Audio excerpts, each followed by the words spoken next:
ನೋಡೋದು ಎಲ್ಲ ಭಾಷೆ ಅರ್ಥ ಆಗುತ್ತೆ.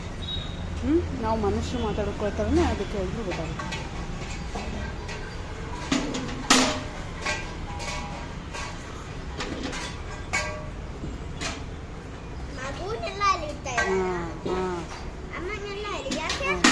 ಅದೆಲ್ಲ ಹೈಟ್ ಚಿಕ್ಕದಿದೆ ಅಲ್ವಮ್ಮ, ಆ ಮೇಲ್ಗಡೆ ಊಟ ಹಾಕಿದ್ರೆ ಅವ್ರು ತೊಗೊಳೋದು ತಿನ್ನೋಕ್ಕಾಗಲ್ಲ.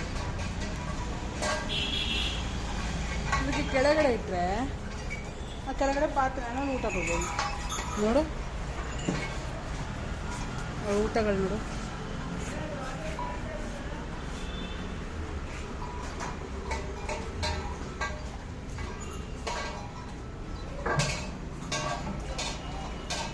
ನೋಡಿ ಎಷ್ಟು ಪುಟಾಣಿದಿದೆ ಅಲ್ವಾ ಅದು. ಆ ಕಡೆ ಪಕ್ಕದ ಮಧ್ಯದಲ್ಲಿ ಗಲ್ ಗಲ್ ಗಲ್ ಅಂತಿಲ್ಲ ಅದು. ನೋಡಿ ಮೇಲ್ಗಡೆ ಹುಲ್ಲೆಲ್ಲ ಇಟ್ಟಿದ್ದಾರೆ.